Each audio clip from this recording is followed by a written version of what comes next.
Tenemos la suerte de tener aquí a mi izquierda al doctor Carlos Osa de la Universidad de Chile, de la Facultad de Comunicación e Imagen. El doctor en filosofía, especializado en historia del arte. El profesor va a plantearnos algunas inquietudes que tienen que ver con su trabajo. Estoy tentado de decir el título de su conferencia. Acordamos que la dejamos como sorpresa para el final, aunque los que han leído el programa la tienen. Posteriormente, una vez que termine Carlos, vamos a tener presente la escuela del SODRE. Voy a leer el currículo completo porque lo tengo por acá.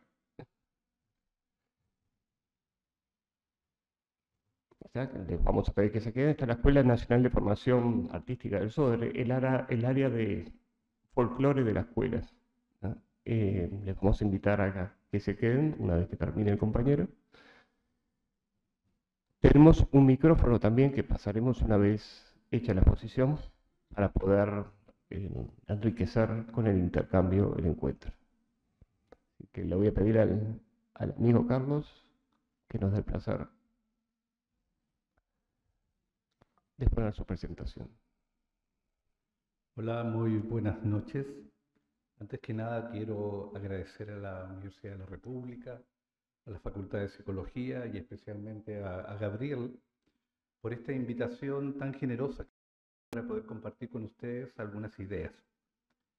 Yo no vengo de la psicología, quiero hacer esa primera advertencia para disculparme por cualquier imprudencia conceptual que pueda deslizarse durante mi presentación. Fundamentalmente voy a hablar desde la comunicación, la política y la estética en relación a la manera en cómo éstas han de alguna manera capturado, configurado y dado una forma especial de trabajo a las emociones al interior del espacio contemporáneo.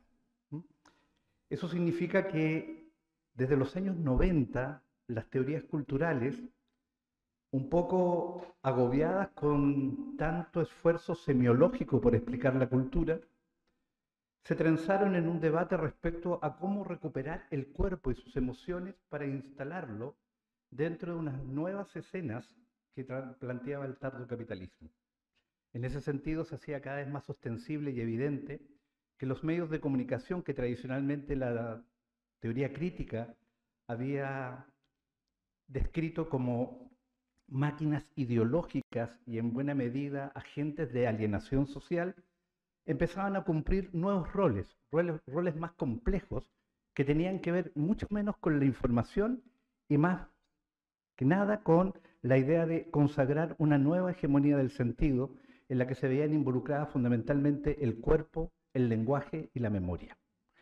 Para darle forma a ese cruce, era necesario repensar justamente desde dónde hablar, cómo discutir y de qué manera pensar ese nuevo escenario en el que las emociones entraban a tallar, por un lado, para cuestionar el modelo del llamado giro lingüístico que dominó literalmente todas las ciencias sociales durante la primera y segunda mitad del siglo XX, y por otro lado, para discutir y problematizar las nuevas formas que los procesos de informatización y las maneras como los algoritmos estaban construyendo lo que deleuzianamente se llamó las nuevas formas de la subjetividad.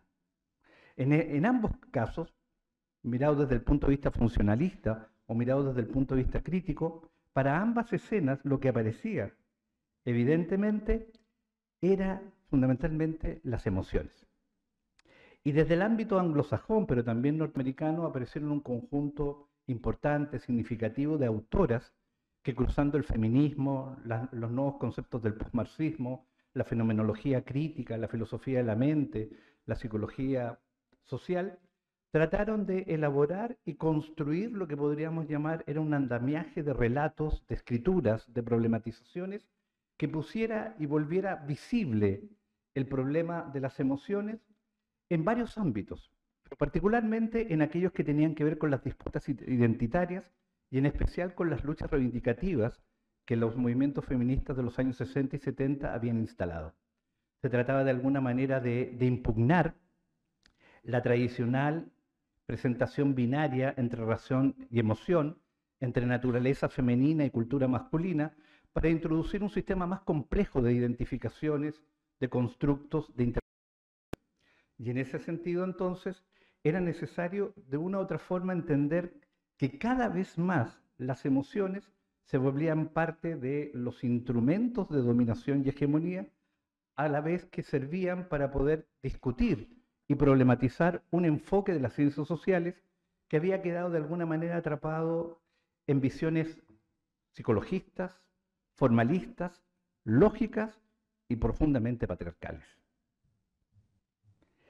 El problema entonces era plantearse una pregunta respecto a la naturaleza del poder, entendiendo que el poder en general no es un contenido, ya lo sabemos.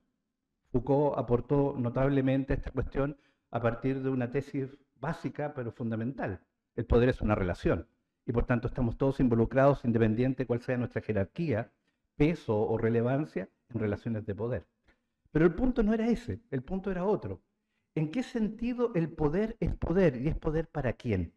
Y eso implicaba entender que el poder es un deseo, que el poder no es solamente una fuerza, que no es solamente una coacción, que no es solamente una dominación ciega que se impone a aquellos que sencillamente se resisten a él, sino que por el contrario, también era una especie de despliegue de intenciones, de voluntades, y aquí volvía a recuperarse el viejo Nietzsche de la década de los 80 del siglo XIX, que prefiguraban y volvían totalmente comprensible una cuestión de fondo. Toda la historia política del siglo XX había sido organizada por el Estado no solamente a través de fundamentos racionales, ideologías publicitarias o instituciones represivas, sino que también había sido organizado fundamentalmente a través de la administración de emociones, para la configuración de ese sujeto moderno que se necesitaba, obediente en la producción y sumiso en el hogar. De esta manera, las emociones entonces encontraron eco en distintos modelos de análisis, pero literalmente siempre bajo la idea de que cargaban con ellas algo negativo. Las emociones eran malas.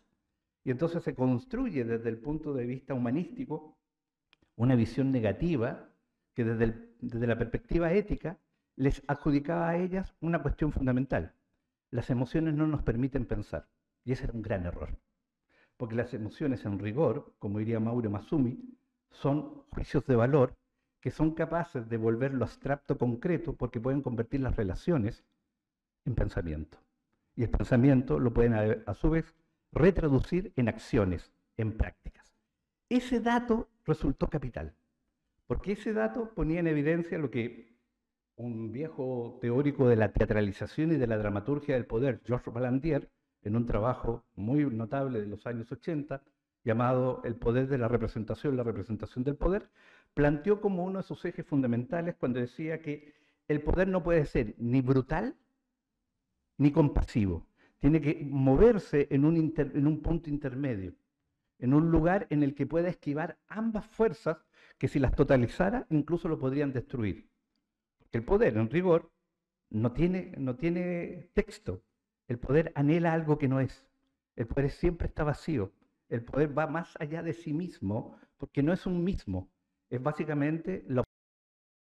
¿Y qué es el otro? El otro es la vida. El poder lo que anhela en última instancia no es el cuerpo como tal, sino lo que al cuerpo le da consistencia, lugar y sentido, la vida. Y aunque la vida es una entelequia, es una abstracción, se podía perfectamente convertir esa abstracción en una práctica cultural y se podía organizar en torno a modelos de trabajo, a modelos de educación, a modelos de género. Finalmente, la abstracción vida se podía traducir en la organización, en la administración y en la discriminación de los cuerpos. Y obviamente que tuvieron que nacer muchas disciplinas en el ámbito de las humanidades, las ciencias sociales, para poder explicar este fenómeno de cómo una abstracción se puede hacer concreta. Y eso, bueno, estaba directamente vinculado con una afirmación que en los Grundrisse de 1871, Karl Marx había planteado respecto a que el capitalismo sustituía las relaciones con los otros por abstracciones y que estábamos siendo dominados por abstracciones que eran tan concretas que eran capaces de que podían intervenir en nuestra vida cotidiana y adaptar nuestras emociones a las condiciones productivas de esa vida cotidiana. Lo que significaba en el fondo, que estoy hablando un poco rápido, creo. Sí, es que, sí, perdón. Lo que significaba en el fondo, voy a ralentizarme, perdón, lo que significaba en el fondo que la abstracción podría ser real, que no era solamente una síntesis de un universo de diferencias que podía ser sometido a la unicidad de un concepto, que la abstracción se podía volver carne, que se podía realizar como práctica y que podía agendar distintos tipos de acciones, en lo público, en lo privado, o como diría Leonora Fuchs, en lo biográfico.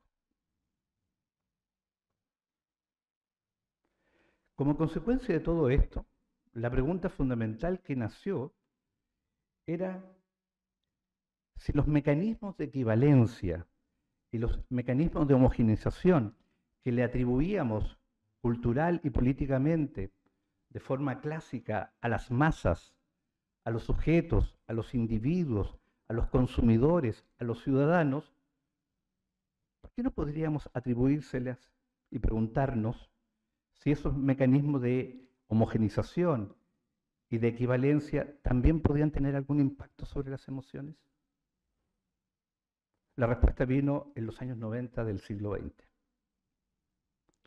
Tuvo que transitar largamente el problema por toda la discusión crítica para encontrar un momento en lo que se va a conocer como el giro afectivo. Y en ese giro afectivo hay una multiplicidad de entradas. Y yo me voy a concentrar solamente en aquella en la que hemos logrado dibujar, son más bien bocetos, ¿m? Son pequeños trazos respecto a un paisaje indefinido, vinculados directamente con el lugar de las emociones en el mundo de la política, en el que han contribuido múltiples autoras, desde Eva Illouz hasta Martha Nussbaum, y un conjunto notable de otras creadoras que veremos más adelante a modo solamente de cita. Sería muy largo y sencillamente imposible de poder completar el escenario que armó todo este pensamiento y las claves críticas que generan. Una de las cosas que a mí sí me interesa, y la quiero adelantar aunque más adelante aparecen las viñetas, es que pensar las emociones puede ser una clave para reubicar el poder y el valor de las humanidades como una forma de conocimiento emancipatorio. Quiero dejar esa idea como una de las fuerzas que me importa. Es decir, en vez de entender como el marxismo más ortodoxo o el pensamiento conservador más recalcitrante plantea en algún momento, las emociones no son malas, puede haber emociones malas. Pero las emociones son fuerzas que constituyen nuestra capacidad y nuestra convicción de estar en el mundo y de hacer posible el presente. Hannah Arendt decía con mucha lucidez que ¿qué significa hacer política? Hacer política es hacer aparecer el mundo. Ahora, la decisión es cómo lo queremos hacer aparecer. ¿A quién queremos hacer aparecer? ¿Y a quién le queremos negar el derecho a que aparezca? Y ese es el problema de la política en el fondo. ¿Quién tiene derecho a estar en el mundo? Y las mujeres, a través del movimiento feminista, rompieron atávicamente esa necedad histórica, esa prepotencia hormonal que las excluía justamente de estar en el mundo. Por eso que es clave lo que hicieron justamente como dotar al cuerpo de una condición pensante y no volver al cuerpo la prisión del pensamiento.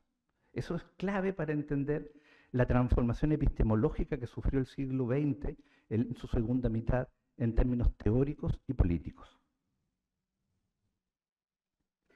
Una cuestión que arroja inmediatamente la pregunta recién indicada tiene que ver con sintomatizar en qué época estamos. Y en la época en la que estamos parece disfrutar de una contradicción continua basada en una paradoja.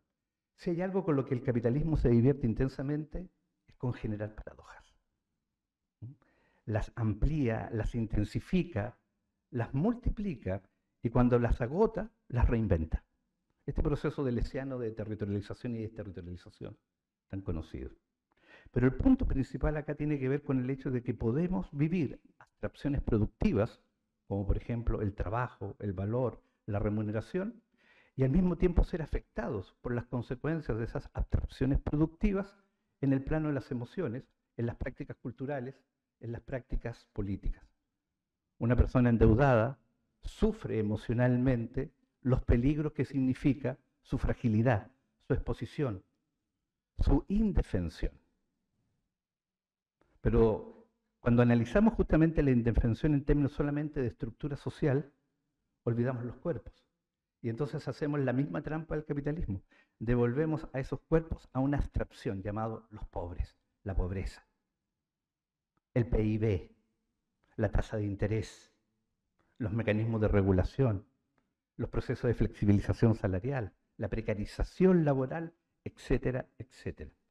Una manera de resistirse justamente a un lenguaje que aparentemente nos dota de igualdad en la abstracción es justamente descubrir que toda abstracción es absolutamente discriminatoria.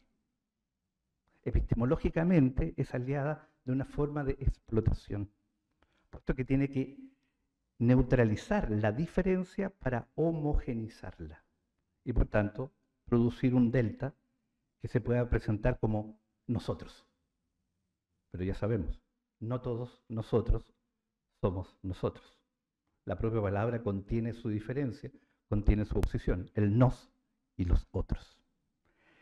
No es que todas las abstracciones, no quiero en esto ser maximalista, no es que todas las abstracciones tengan esta capacidad de adelgazar, de invisibilizar, de neutralizar, de olvidar al sujeto.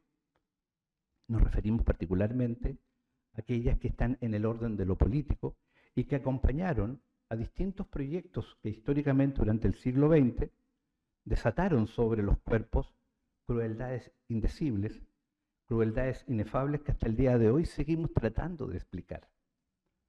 El historiador inglés Hayden White, al hablar de aquellos acontecimientos históricos que habían ocurrido pero que no era posible describir a través del lenguaje, que excedían la representación, habló del acontecimiento modernista. Ese acontecimiento que es real, pero es tan imposible su realización que parece increíble que haya ocurrido. Y por tanto lo deja uno, de alguna forma, conmovido con la pregunta, más que satisfecho con la respuesta, porque la respuesta nunca llega. ¿Qué hizo posible el campo de concentración? ¿Qué motivos tuvieron los torturadores? ¿Por qué había que desaparecer a la gente? ¿Por qué había que destruir el presente para poder imaginar un futuro que era la repetición de lo mismo? ¿Por qué hay que castigar todo el tiempo para garantizar el orden?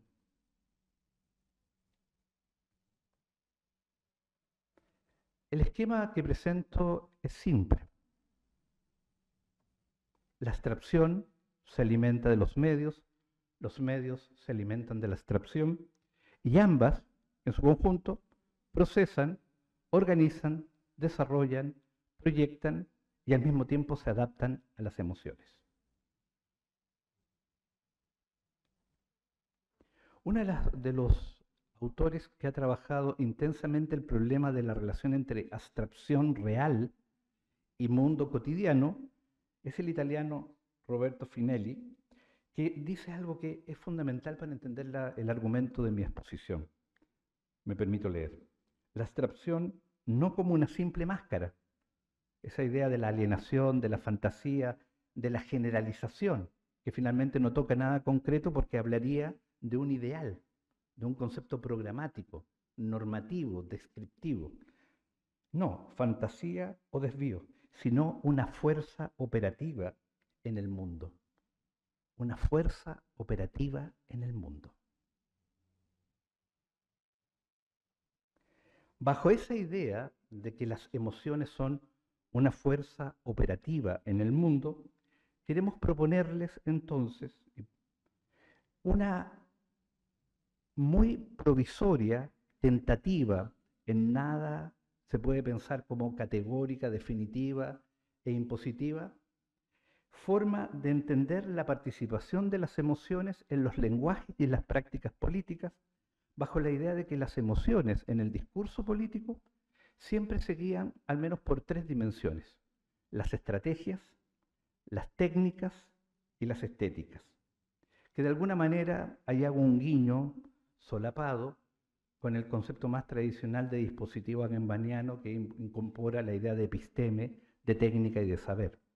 Pero parece que uno nunca puede escapar a ciertos etos religiosos. La Trinidad siempre nos acompaña. ¿Mm? Hay algo teológico siempre que nos rodea. Dios no está satisfecho. Nuestra primera propuesta es que hay un cierto tipo de emociones cuyo trabajo tiene que ver con esquematizar el conflicto.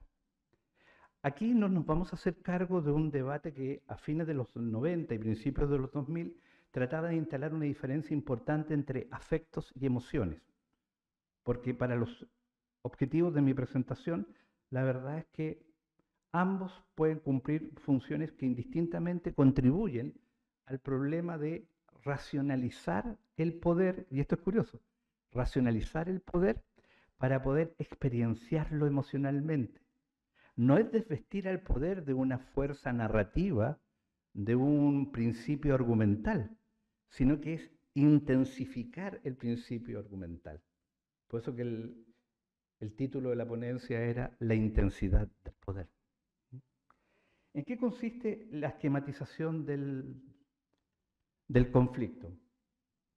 Hemos identificado al menos 6 dimensiones, relacionándolas a su vez con determinadas emociones, acciones, prácticas que se van nutriendo. No es que sea algo mecánico, a tal conflicto, tal emoción, sino más bien hemos tratado, revisando imágenes de propaganda, afiches políticos, fotografías, discursos, canciones, etc., hemos tratado de construir una especie de tipificación. Y aquí debo delatar que efectivamente termino siendo víctima de mi propia crítica.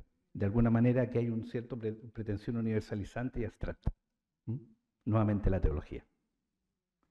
La primera tiene que ver con dramatizar la causa justa, que vamos a encontrar en distintos movimientos políticos de izquierda o de derecha, en los que se sitúa justamente el hecho de que hay un etos que convoca a una militancia, pero también a un Estado, a una nación, a una etnia, a constituirse en no solamente la heredera, sino que en el porvenir del orden.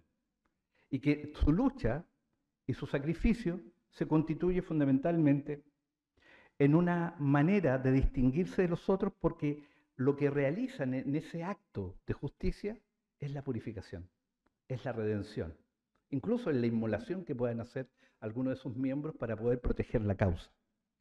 Pero la intensidad tiene que ver con que tú te liberas de la mancha del tiempo, te liberas de la ofensa, de la miseria de la historia y trasciendes.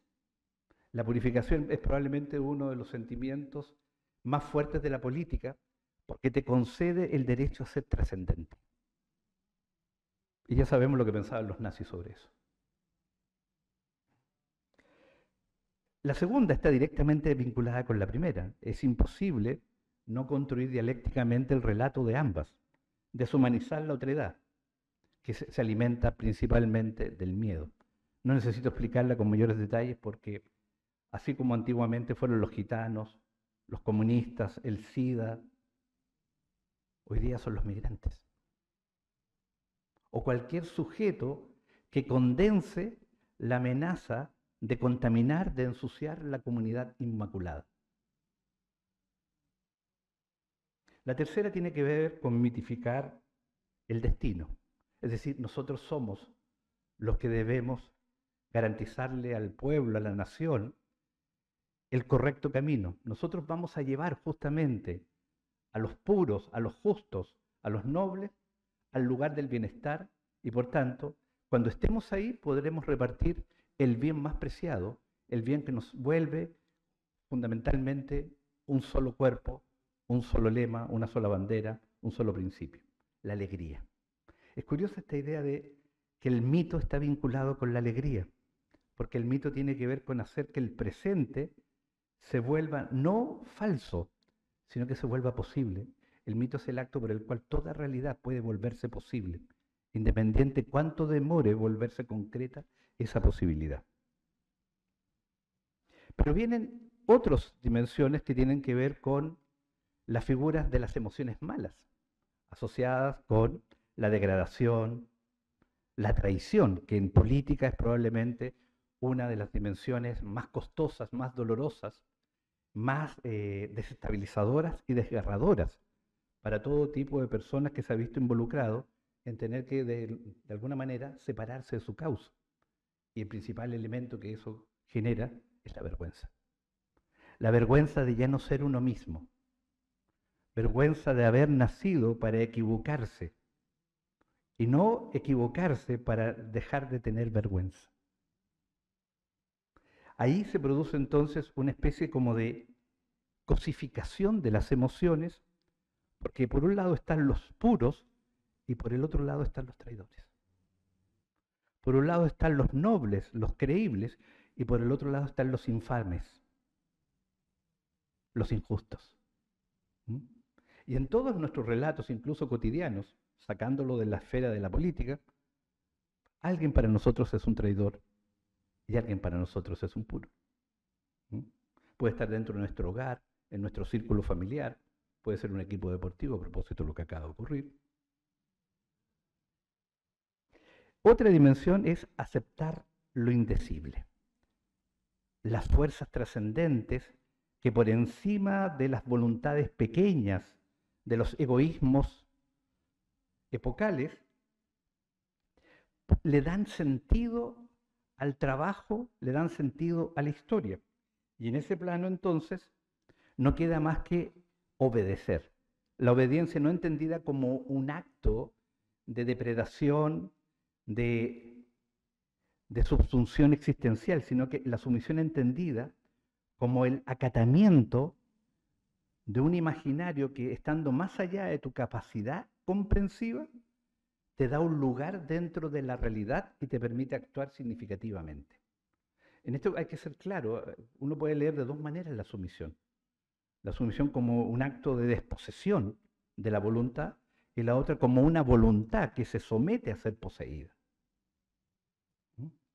Y finalmente, una de las que probablemente en la historia de América Latina, de sus distintos momentos históricos y políticos, de eso que muy ciúticamente la sociología de los años 80 llamó la reestructuración autoritaria del capitalismo, para hablar de las dictaduras, nótese el término, reestructuración autoritaria del capitalismo, daba pie a la idea de que tu historia no cuenta porque tu historia fue el fracaso. Tu historia nos llevó a la ruina. Tu historia amenazó la integridad. Tu historia es inmunda porque la construiste desde lo aciago, desde lo oscuro, desde lo fantasmal, desde lo diabólico, desde lo femenino. Tu historia no pertenece a este mundo. No tienes derecho a estar en la historia. Pero no solamente no tienes derecho a estar en la historia, tu historia no debe estar en la historia. Y el odio ahí se constituye en una fuerza convocante, dramática, pero efectiva, que logra cohesionar esa diferencia que despreciamos. La segunda perspectiva, la primera perspectiva tiene que ver con lo que podríamos llamar, serían las estrategias. La segunda perspectiva tiene que ver con administrar los dispositivos, con lo que podríamos llamar sería las técnicas. ¿Cuáles son las técnicas que se usan, se movilizan, se construyen para posibilitar que ciertas emociones coincidan, a veces exitosa o no exitosamente, con determinados actos políticos, con determinadas declaraciones, discursos, etc. Y esas acciones o prácticas y modos de trabajo incorporan algo que es fundamental y que toda la literatura, la filosofía política de la segunda mitad del siglo XX planteó con total claridad. No hay política, no es posible imaginar ninguna política sin que ésta esté atravesada por el cuerpo. Por tanto, si ustedes se ponen a pensar, todos los rituales de la política están directamente destinados a la coordinación, la ergonomía, la jerarquización, el desplazamiento de los cuerpos. Quizás la forma más clásica sean esas diferencias de oposición tan notables entre el desfile militar y la marcha de protesta. Su antagonismo no está dado por quienes están ahí. Su antagonismo está dado porque colocan los cuerpos de manera distinta a disputar el presente de la política, a organizar de otra forma la ocupación del espacio. Porque lo que el cuerpo hace, políticamente hablando, es ocupar el espacio para darse la oportunidad de representación. Otra dimensión tiene que ver con el lenguaje de las ilusiones, tradicionalmente llamado la promesa. La promesa no es un acto de falacia política destinado a tratar de empatizar con una audiencia para que ésta se sienta identificada con un proyecto. La promesa es consustancial a la idea de que siempre la política se prefigura como un orden por venir, no como el orden existente. Es el orden por venir. Por tanto, yo no puedo ofrecerles el orden actual. Les tengo que ofrecer el orden que viene. Y para eso lo tengo que prometer, lo tengo que colocar en una condición superlativa. Pero la ilusión es todo lo opuesto a lo que ocurre en el arte. Porque la ilusión quiere llenar el vacío que queda entre la actualidad y el porvenir con un texto que aparentemente se podrá cumplir. En cambio, en el arte se trata justamente de mostrar que no hay porvenir, que todo es condicional, que todo es inestable, que todo es precario. El arte básicamente es una práctica política de la desilusión. Y esa es su fuerza también convocante y ese es su poder crítico. Desilusionar. No para amargar, no para repetir el nihilismo epocal que hoy día nos atraviesa de manera tan dramática, sino que justamente para deshacernos de la idea de que no hay futuro. Porque el problema no es el futuro, el problema es de qué manera queremos estar en este presente y por qué estamos de esta manera en este presente. Y la pregunta fundamental, ¿cuál es el presente que falta? Porque el presente también falta, no está totalmente cumpliéndose aquí ahora. ¿Cuál es el presente que falta? La mediatización de la subjetividad ha sido latamente revisada por distintos autores desde por lo menos 4 o 5 tendencias, pero la más clásica, la más conocida, tiene que ver con la idea de la publicidad, la propaganda y cómo los medios de comunicación agencian determinadas cualidades, formatos, textos, imágenes, colores, musicalizaciones para generar lo que podríamos llamar algo así como un ambiente psicológico de predisposición a determinados signos, a determinados énfasis. Por lo general son cuestiones más formales, menos de contenido, pero de mayor puesta en escena, especialmente la música y el color, que ha sido poco analizado respecto al papel que juega en la construcción de la emocionalidad. La alegorización de lo real es probablemente de las que más partido sacó la teoría crítica, y en especial desde las tesis de Benjamin en adelante, respecto al carácter de la alegoría, como el contrapunto al símbolo, puesto que la alegoría haría aparecer lo real, a diferencia de la metáfora que trabaja con la realidad. La distinción, muy rápidamente, la quiero colocar en los siguientes términos. Lo real es lo que todavía no tiene condición de lenguaje. La realidad es lo que ya ha sido sometida a todas las posibilidades del lenguaje. Lo real estaría de alguna manera siendo algo que se construye. Entonces tengo que crear categorías, tengo que definir problemas, tengo que imaginar contextos para que aparezca lo real y en el momento en que aparece ingresa al lenguaje. La alegoría es básicamente el esfuerzo político por desarmar el silencio del mundo para que se convierta entonces en texto de una época. Por eso que la alegoría es tan fuerte también en el debate político, en relación a la metáfora que, como ustedes bien saben, es muy sustitutiva y desde el plano de los trabajos de Laskoff y Johnson tiene que ver con estas tres dimensiones, que son las metáforas de contexto, las metáforas de tiempo y las metáforas ontológicas. Y por último está una cuestión que nace del trabajo de campo, de la etnografía, de la semiología, de la fenomenología, de aquella parte que está vinculada con la interpretación de las creencias o la interpretación de las experiencias, vinculada con el diagrama de las creencias. ¿Por qué creemos? ¿Y por qué deberíamos creer? Y en este plano, una cuestión capital se juega en torno a una pregunta que atraviesa a este plano. ¿Cuál es la relación que hay entre subjetividad, experiencia y acontecimiento? Ustedes saben que esas son las tres preguntas que recorren prácticamente todo el discurso,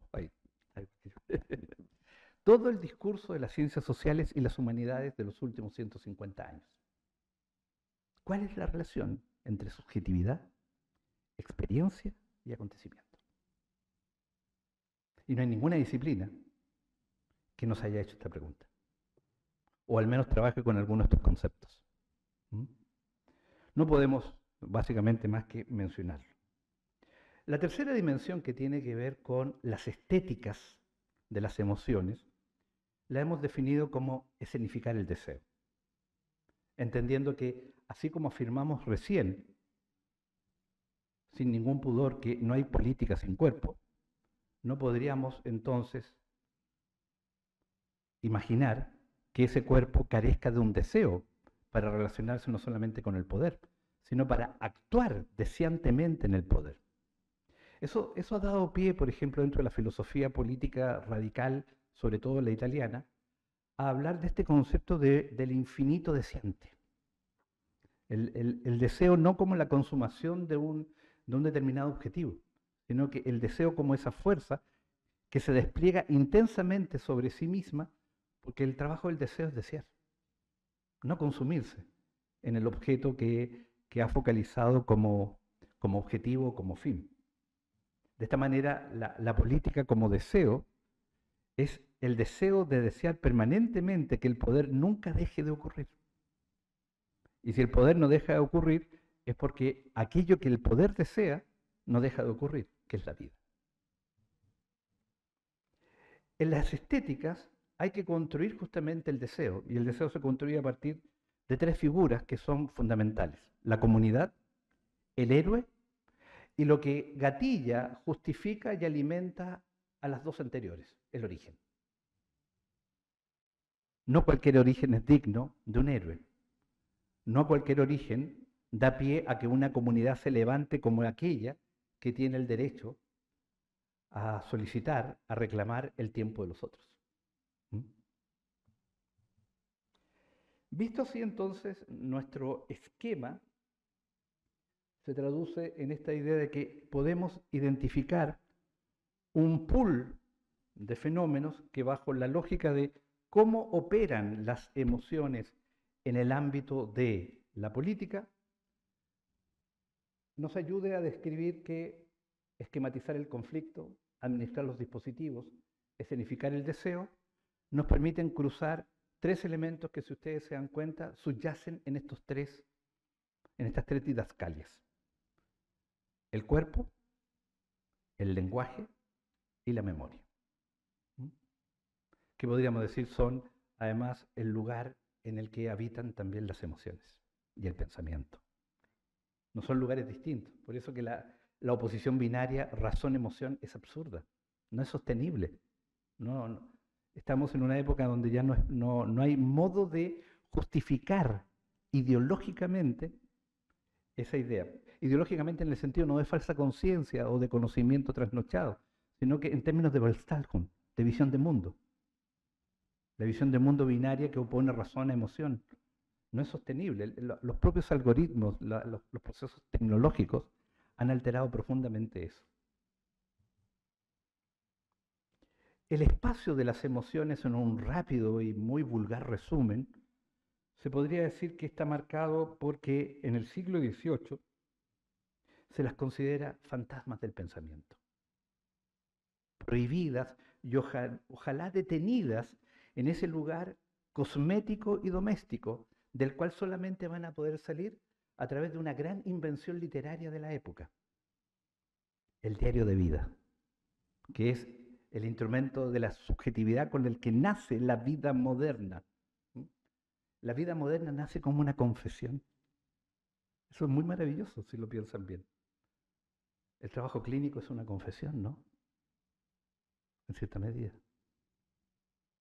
En el siglo XIX, entendiendo las dinámicas de un capital que entiende que puede volver equivalente tanto la acción física como la fuerza psíquica y la energía afectiva, les da a las emociones una perspectiva mucho más de la economía política y las convierte en valor de cambio, en el contexto de un capitalismo que se dirige irrefrenablemente hacia el concepto de equivalencia, donde todo se puede volver equivalente a un valor, el concepto del valor de cambio.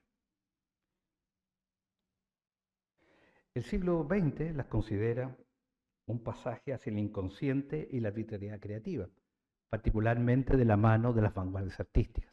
Pensemos en los dadaístas, por ejemplo, pensemos en los surrealistas, que además se solazan con ser una de las vanguardias que más difunde, más promueve el psicoanálisis, a partir de la idea de la posibilidad creativa desde los sueños, pero también de los movimientos más contemporáneos de arte, que se van a dar en la segunda mitad del siglo XX, como los situacionistas, los concretistas, los frutistas, Fluxus, etc. Y finalmente en el siglo XXI, que aquí solamente conjeturamos que esto podría ser, porque el paisaje se ha abierto de tal manera que es muy difícil pretender una síntesis, sugerimos que fundamentalmente las emociones han sido ingresadas por la teoría cultural a convertirse en parte sustantiva del diseño de las identidades, y esto se hace notablemente evidente con la irrupción con una fuerza mayúscula de la diversidad sexual y de todas las formas justamente de ruptura con el género en su sentido histórico, habiendo la posibilidad de que tenemos múltiples cuerpos y que, no hay y que hay una diferencia radical entre género y sexualidad.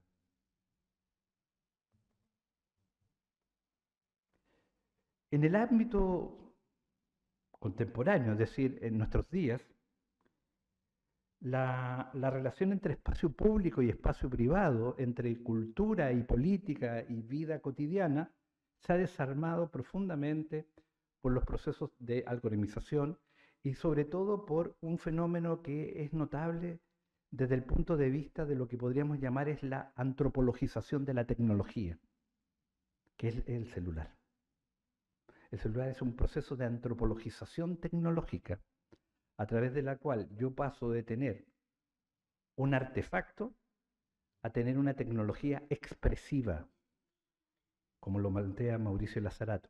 Ya no se trata de tecnologías productivas, destinadas como en el modelo taylorista a generar automóviles, industria pesada, procesos de industrialización que generan además demanda de organización laboral con trabajadores que salen por horarios y por turnos.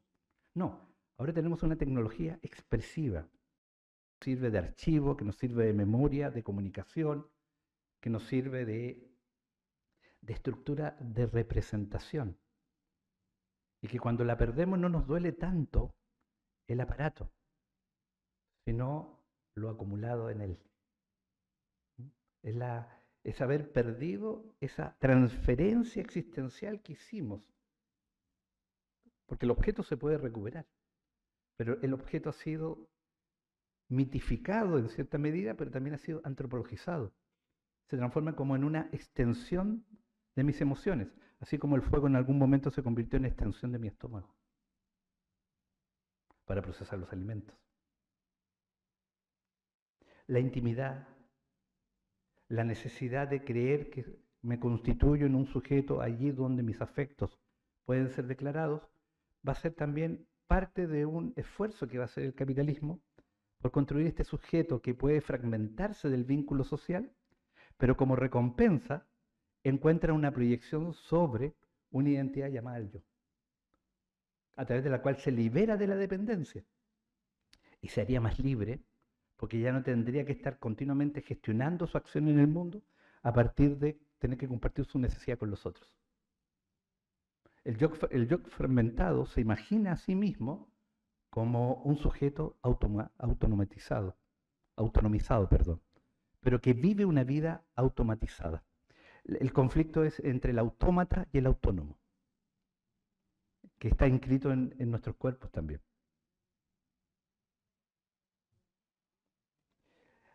Para ir cerrando, el giro emocional del que hablamos hace un cuestionamiento a la manera como históricamente la política fue tratada como logos y por lo tanto fundada en un principio único sostenido por la idea de la racionalidad, que desde Weber en adelante, con el proceso de racionalización burocrática, presuponía que era posible construir categorías para ordenar el orden, valga la redundancia.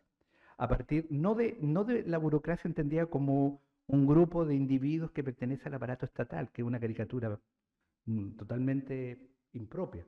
No, la idea de la burocracia como todos los mecanismos que garantizan que cada paso que se da en el proceso está regulado, está cuantificado, está previsto y está normado. Eso es la burocracia. La normalización del proceso. Hoy día, a costa de todavía estar instalados en esta presunción de que la burocracia es una máquina estatal, hemos olvidado que el mercado es lo más burocrático que hay. Sus procesamientos de datos, sus fichas, sus perfiles globales, la solicitud de nuestros root para poder ingresarnos a bases de datos que luego se transversalizan. No reparamos en la idea de que se ha desplazado el proceso de racionalización de las identidades, porque basados en estos discursos que básicamente binariamente oponían Estado-mercado, hemos olvidado que el Estado es el principal productor de mercados.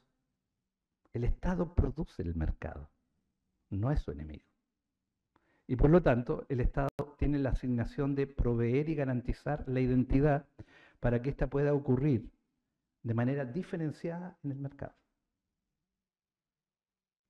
Por eso la oposición clásica de la sociología de la comunicación de los años 30 y 40 entre ciudadanos y consumidores es totalmente discutible, nunca existió, como la idea de las masas, a pesar de que tienen muy buena fama ambas dimensiones. Las emociones no son olas de sentimientos, como dice Martha Nussbaum, son juicios de valor. Y en cuanto a juicios de valor, constituyen efectivamente prácticas, no solamente manifestaciones o expresiones. Y como prácticas condensan comportamientos. Y esos comportamientos se guían por ideas, por concepciones, por conocimientos, por biografías previas. Si se dan cuenta, es un movimiento en el que se va continuamente desplazando la emoción, ocupando distintos lugares, reconvirtiéndose y transformándose. Porque en el fondo es un proceso de flujos. No quedan estacionados, no quedan detenidos. Es muy distinto, en todo caso, a la forma como toman las emociones cuando se trata de traumas, dolores o pérdidas o duelos. Aquí lo estamos pensando fundamentalmente en cómo se administra desde el punto de vista del lenguaje político. Quiero terminar solamente con un mapa muy artesanal acerca de cuáles son hoy día las tendencias dominantes en el estudio de las emociones que nacen desde, por un lado, recoger la tradición de los feminismos igualitaristas de los años 60 con Simone de Beauvoir o Lucie Irigaray, por ejemplo, o Celia Amorós, y los movimientos actuales en los que están vinculados autoras como Laura Berland, por ejemplo. En primer lugar, solamente voy a leer el nombre para no agobiarlos más con el tiempo. La epistemología de los sentidos. Esto se relaciona directamente con lo que decíamos al principio, que al estudiar que las emociones constituyen relaciones que pueden ser transformadas en abstracciones, es decir, en modelos de pensamiento, esos modelos de pensamiento a su vez se pueden convertir en prácticas. Y en cuanto a prácticas, hacen nuevamente el circuito porque son reenviadas a los discursos políticos para ser orientadas en torno a adhesión, lealtad, triunfo, derrota. Y estos últimos años hemos vivido bastantes emociones fuertes respecto a eso, especialmente en mi país, donde una mayoría votó un cambio constitucional, después lo rechazó y ahora elige a la ultraderecha vinculada al Opus Dei para que redacte la nueva constitución, y ya las encuestas indican que es muy probable que en el horizonte de diciembre, cuando hay que votar el nuevo texto constitucional, se rechace. Pero esto tiene que ver con una emoción que podríamos decir, aquí no hemos considerado, podría estar vinculada con el hastío y la decepción con el sistema político, y no con un determinado proyecto cultural. Un cansancio con la manera en cómo se ha construido la legitimidad y el orden. Y eso no solamente se vive racionalmente, sino que se vive también emocionalmente. Chulhan, como ustedes saben, en un texto llamado La psicopolítica, anticipa lo que después él va a llamar el agotamiento neuronal de la realidad, en su famoso concepto de la sociedad del cansancio. Y cómo esa sociedad del cansancio se manifiesta en una cantidad impresionante de enfermedades que van desde el déficit atencional hasta las crisis de pánico, pasando por depresiones inducidas, por ejemplo. La segunda dimensión tiene que ver con la historiografía de las emociones, que distintos autores vienen dateando, vienen consignando, vienen levantando como tema desde el siglo XVIII.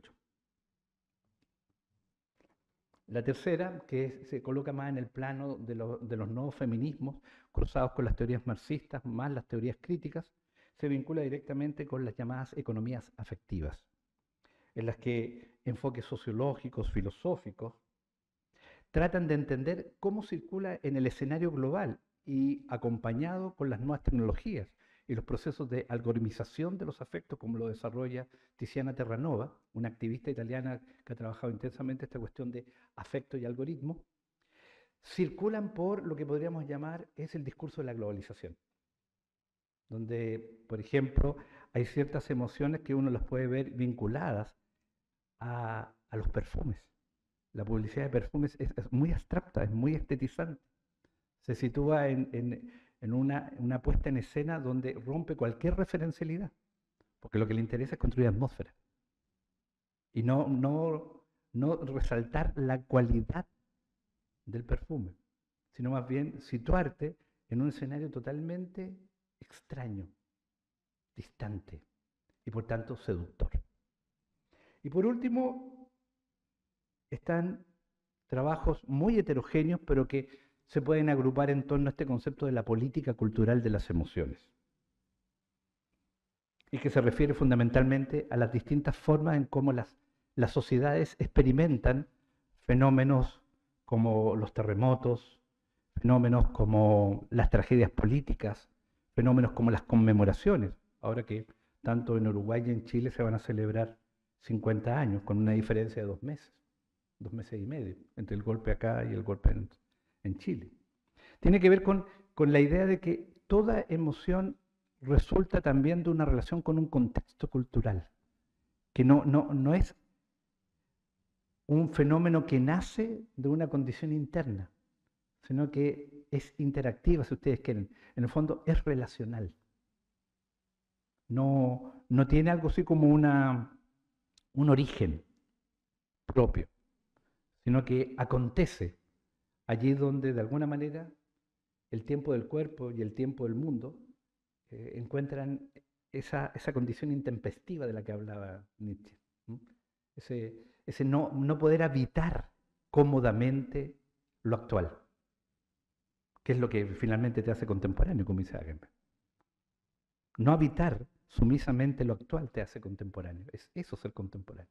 No vivir en esta época, sino no sentirte cómodo con que tengamos que estar aquí, como decía Foucault en su ¿Qué es la crítica? Tengamos que estar aquí, hoy día, así, de esta manera. En este mapa provisorio que les he presentado, quisiera cerrar con algunas de las autoras que han sido las causantes, las verdaderas creadoras del texto que les he presentado, y que son notables pensadoras que nos abren a un sinnúmero de problemas que cruzan la cultura, la política, la filosofía, la sociología, etc. Y que han trabajado de manera notable estas cuestiones, como Eve Kosowski, la vergüenza, Lauren Berlan, el optimismo, Siane Nagais, los sentimientos feos, Ansel Betovich, el trauma y la depresión, Ether Love, rechazo y rezagamiento, Jack Alberstam, fracaso, José Esteban Muñoz, utopía, Sara Almet, la alegría, Eva Eyús, el amor romántico, Marta Nussbaum, las fuentes de motivación, entendiendo las emociones como fuentes de motivación. Conclusiones también provisorias. Para mí siempre todo está ahí a punto de hacerse. Ni comienza ni termina, sino que está ahí. La primera sería, y disculpen que lea, las emociones no son olas de sentimientos, implican juicios de valor y actúan según los contextos políticos que habitan. Hay los trabajos de Jeff Walwyn y Francesca Poletta, mejor dicho, son muy decisivos si alguno de ustedes está interesado justamente en esta dimensión. La segunda, las emociones son determinantes para una visión de las humanidades contemporáneas, que era lo que les había anticipado al inicio al decir que reflexionar sobre las emociones, sacarlas del cliché psíquico y sociológico, instalarlas como fuerzas, como dinámicas, como conflictos, dota justamente de una perspectiva a las humanidades para que repiense sus conceptos, sus autores y los problemas identitarios que estos conllevan y traman. Y por último, los medios de comunicación no son aparatos, como tradicionalmente se ha dicho, sino que son instituciones discursivas. Son instituciones, es decir, tienen la capacidad de regular mediante la acción y la norma, siguiendo aquí a los sociólogos de la tradición francesa originaria, son capaces de regular a través de la acción y la norma el sentido, es decir, son productores de hegemonía, en la mejor tradición gramsciana. Y como instituciones discursivas, usan y al mismo tiempo producen flujo emocional de acuerdo a cómo en estas instituciones discursivas aparece el lenguaje, el cuerpo y la memoria. Quiero darles las gracias por su atención y nuevamente muchas gracias.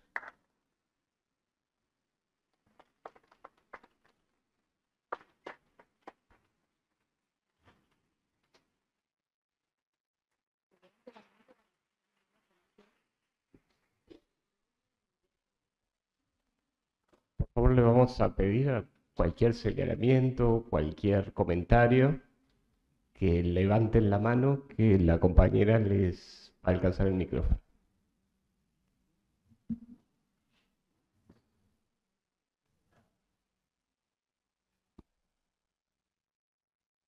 Parece que los has dejado mudo, Carlos. No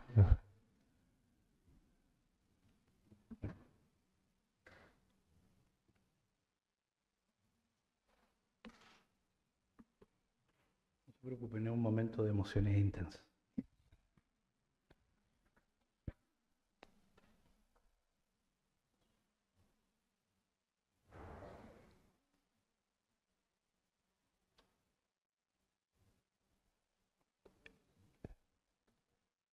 Mary Jane.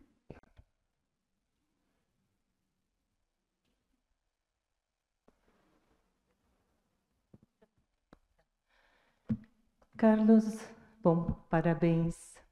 Uma magnífica habla, mas muito densa, com muitas coisas que nós vamos a levar para a casa e pensar com cuidado. Tá? Muchas gracias, Mary Jane. Por isso é muito difícil fazer perguntas, né? Mas me gostaria de entender um pouquinho mais a relação que tu haces entre sentimentos e linguagem. Sí. Solo. Vaya pregunta. Es como una especie de Frankenstein epistemológico.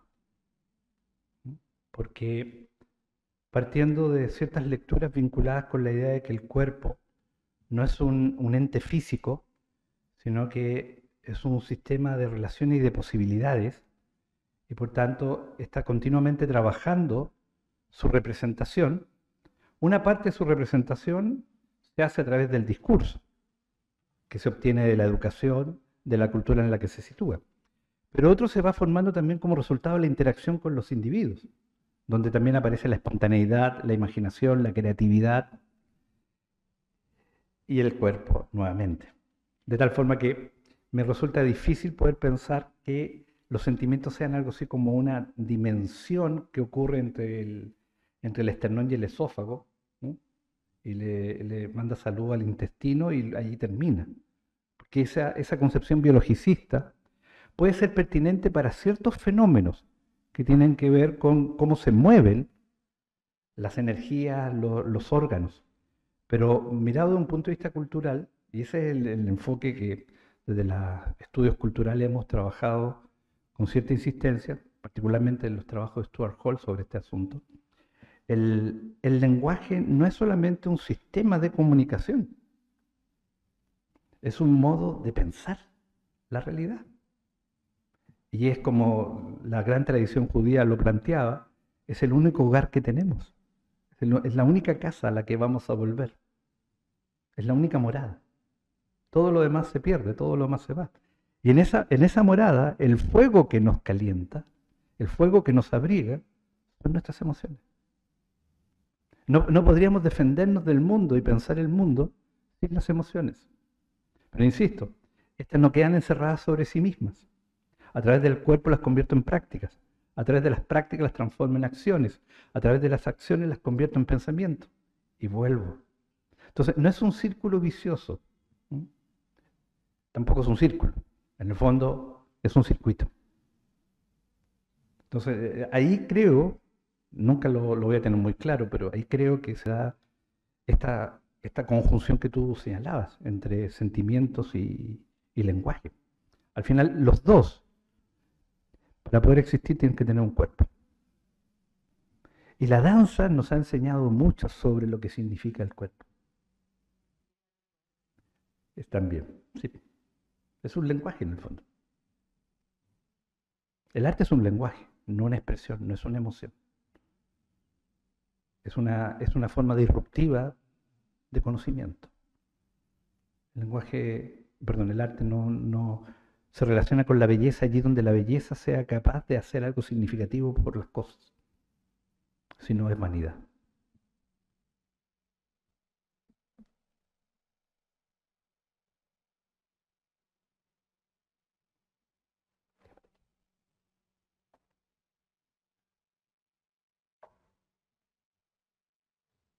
Bueno, dejamos a la barra del Sodre y nos quedamos digiriendo todo esto que nos transmitió el compañero Carlos. Les quiero dar de nuevamente muchas gracias por haber estado esta noche conmigo. Gracias. Vale.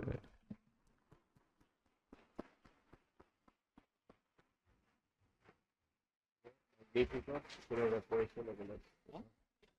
Magnífico y eso es común.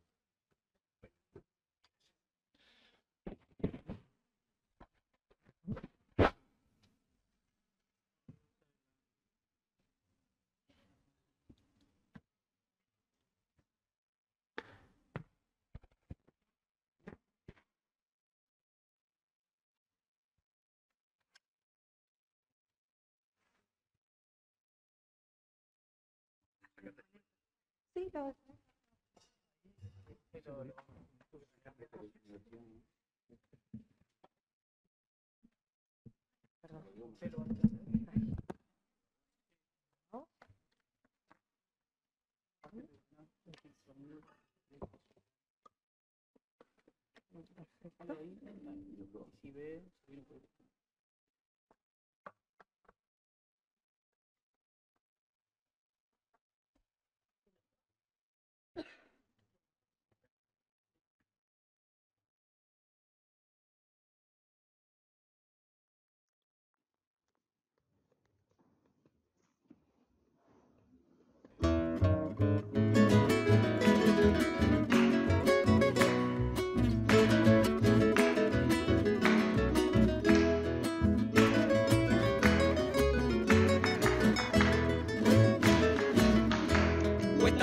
trabajo la vida para no quererla tanto. Cuesta tanto trabajo quererla para malgastar el canto. El canto es la abierta herida y es la sonrisa del alma. El canto es una paloma volando en una guitarra. No quiero andar sermoneando ni aconsejar con el canto, ni canto pa' que se olviden de penas y sobresaltos. Yo canto porque me gusta y así es mi modo de amarte. Sin el nido de tu abrazo soy como pájaro errante.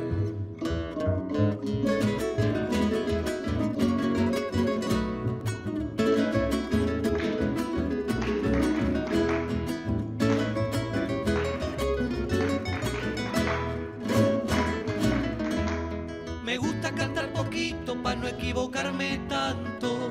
No siempre canta más lindo el bicho de pico largo. Me gusta cantar bajito, profundo y con fundamento.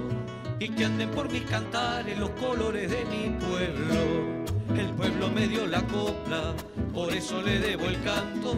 Tu amor me entregó la vida, por eso te quiero tanto. Cuesta mucho trabajo la vida para no quererla tanto. Cuesta tanto trabajo quererla para malgastar el canto.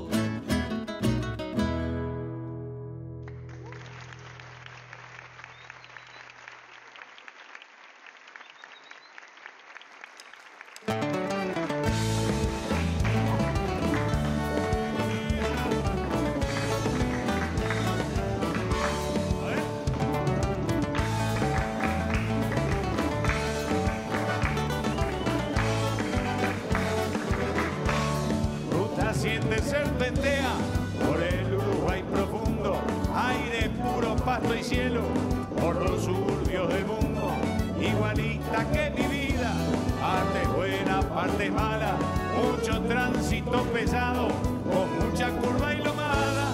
¿Quién fue que acható a ese ser? ¿Quién fue que mató a ese braille? ¿Quién dijo que esta chamarra no se presta para el baile?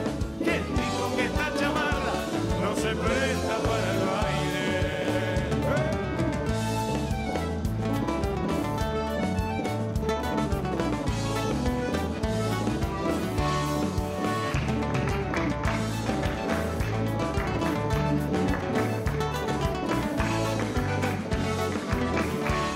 Pueblos chicos se acomodan, cual racimo a su costado, ventanitas de inocencia, paredones desolados.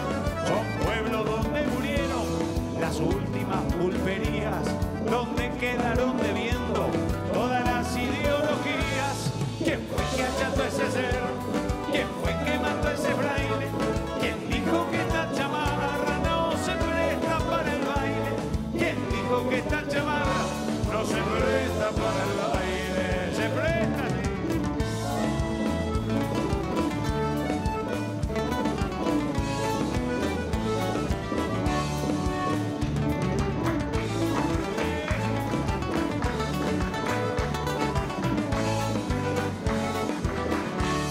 Son 9 pasos a nivel de un tren que pasó hace tiempo, que solitas están las vías en los codos del silencio. No es pa' flojos caminarte, ruta 7 culebrera, vas a dormir con San Pedro si te agarra la cancera. ¿Quién fue que acható a ese cerro? ¿Quién fue? ¿Quién fue que mató a ese fray? ¿Quién fue? ¿Quién dijo que esta chamarra no se presta para el baile? ¿Quién dijo que esta chamarra no se presta para el baile?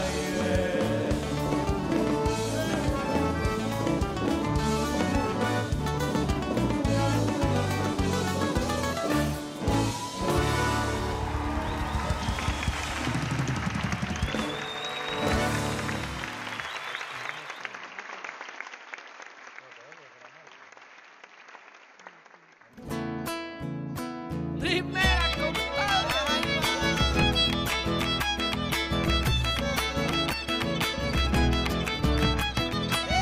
Que me mandaste a decir que te amara con firmeza. Que me mandaste a decir que te amara con firmeza. Pero nadie está obligado a guardar correspondencia. Pero nadie está obligado a guardar correspondencia. Darás una vuelta con tu compañera por la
pido por penitencia que la firmes a bailar. Darás una vuelta con tu compañera, con la trasera, con la delantera, por ese costado, por el otro lado, con ese modito, ponle el codito, ponle el oído, también lo sentido, como corresponde. Una mano al hombro, retírate un paso, dámele un abrazo, otro poquitito, dámele un besito. Ay, no, no, no, no, que me da vergüenza. Tápate la cara, negro sin vergüenza.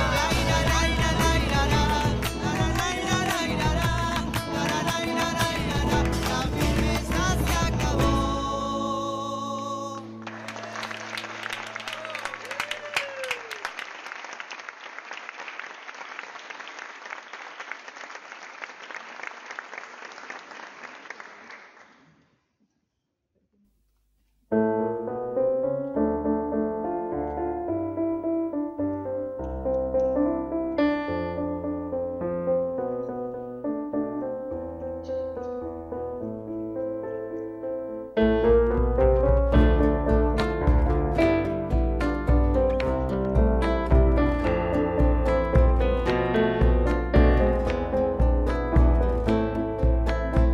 En el pago me llaman flor de la loma, porque arrullo a la vida como a paloma. Y a pesar que la vida me golpeó tanto, guardo para la vida todo mi canto. A la huella de los varones que cantan la vida, sus ilusiones. A la huellita, que mezclada con flores tiene penita. La la la la la la la la la la, que mezclada con flores tiene penita.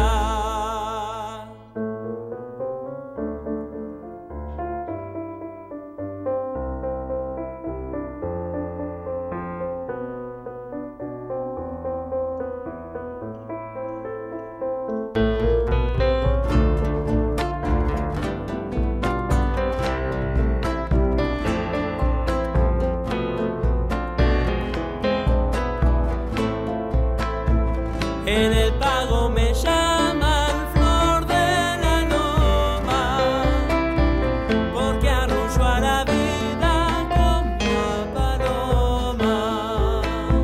Y a pesar que la vida me golpeó tanto, guardo para la vida todo mi canto. A la huella de los varones que cantan la vida, sus ilusiones. A la huellita, que mezclada con flores tiene penita. La la la la la la la la la la, que mezclada con flores tiene penita.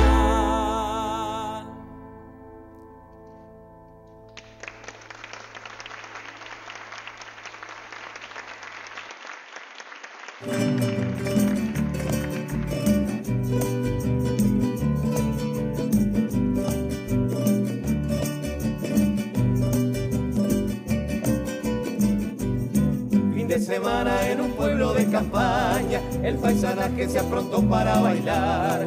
A un par de leguas el salón espera todo, llegó la noche para poder disfrutar. Ya se han reunido algunos de los vecinos, es un ambiente bastante familiar. Los musiqueros son toditos conocidos, pues en el pueblo son los únicos que hay. baile de campaña, no importa el lugar, son toditos iguales, más aquí o más allá. Baile de campaña, qué linda tradición, mucho vino y empanadas con guitarra y acordeón. Baile de campaña, no importa el lugar, son toditos iguales, más aquí o más allá. Baile de campaña, qué linda tradición, mucho vino y empanadas con guitarra y acordeón. ¡Uepa, bolilla! ¡Vamos para ese baile! Llevamos al Macaco y a Ramiro.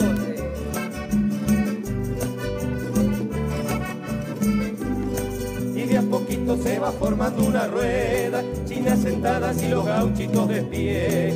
Y cuando suena el acordeón y la guitarra, empieza el baile hasta el amanecer. Se bailan polcas, yotis, tangos y machillas, una chamarra, un caranguejo y un milongón. Un paso doble, un bayón y alguna cumbia, y hasta se bailan el bonito pericón.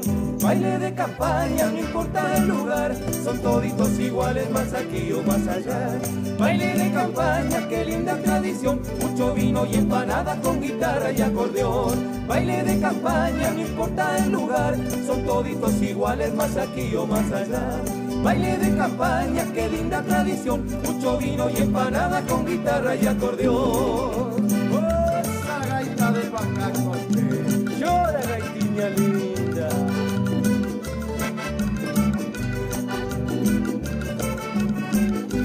Baile de campaña, no importa el lugar, son toditos iguales, más aquí o más allá. Baile de campaña, qué linda tradición, mucho vino y empanada con guitarra y acordeón.